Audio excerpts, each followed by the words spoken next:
Kalau orang yang solat tetapi perbuatan maksiat masih dia melakukan dengan banyaknya, maka something wrong oleh solat dia.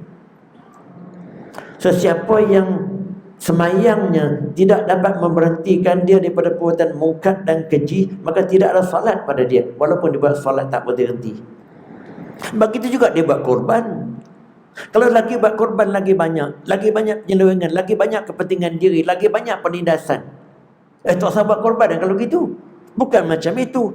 Korban mesti dibuat, tapi jangan setakat korban jumlah lembu, jumlah kambing. Kamu mesti mengenepikan kepentingan diri kamu. Tuhan sebut inna salata tanha 'anil fahsya'i wal munkar.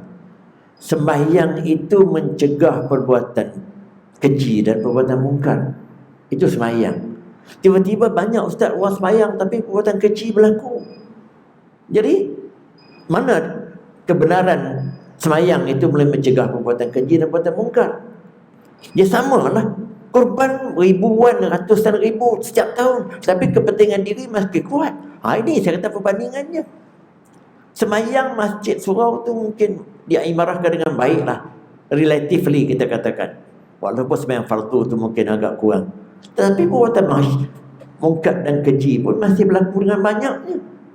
Jadi seolah-olah sembahyang itu gagal memberhentikan perbuatan keji dan perbuatan mungkar.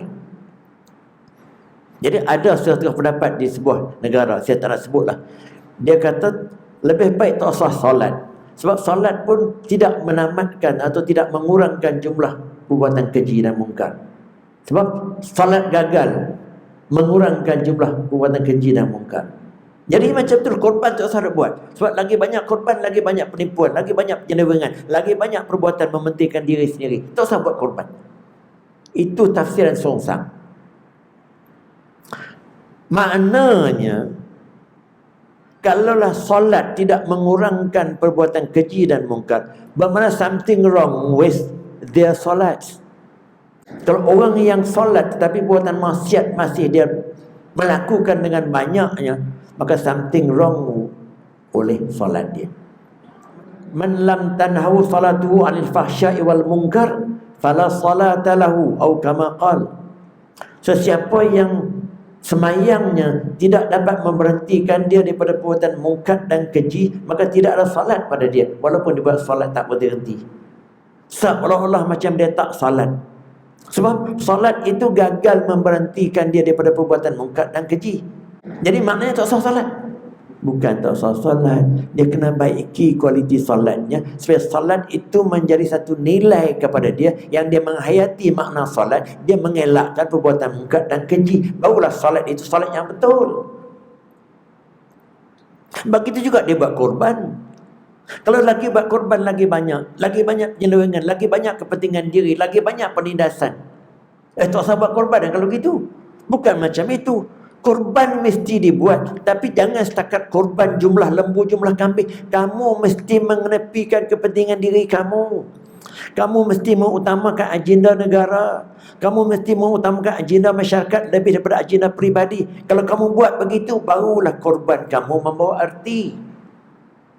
Yalah. Kalau kita banding dua-dua amalan korban dengan amalan solat, itu senarionya.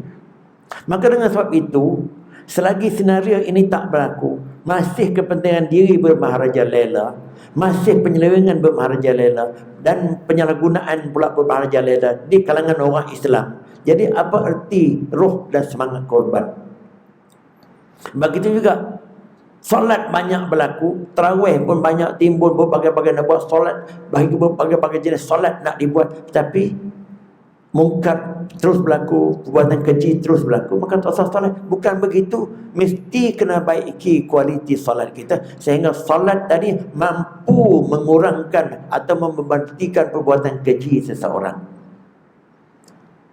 Jadi tak timbul, minyak dengan air tak bercampur. Maknanya dia boleh solat tapi dia boleh minum arak, soalnya gitu. Dia boleh solat, boleh ambil rasuah. Ini bukan minyak dengan air ni. Banyak orang yang cakap logik macam itu. Dia kata dia buat maksiat, tetapi dia buat juga kebajikan. Dia derma, dia salat, dia apa. Sedangkan perbuatan salat disebutkan boleh memberhentikan perbuatan keji, tapi tidak terhenti. Macam orang yang mengadu lah, Saya lagi di bulan puasa Ustaz, lagi darah saya lagi naik, berat saya lagi naik. Bercanggah dengan hadis tu. Kalau hadis sebut kalau lagi kamu makan, kurang berat badan kamu, penyakit kurang, tapi dia tidak. Apa sebab? Tengok dia betul-betul observe puasa tadi betul atau tidak. Dia tiba sebelah malam tu 2 kali ganda daripada waktu biasa. Ya tak? Makan tu balik daripada tarawih sampai ke subuh tu makan sehari yang ada yang lebih.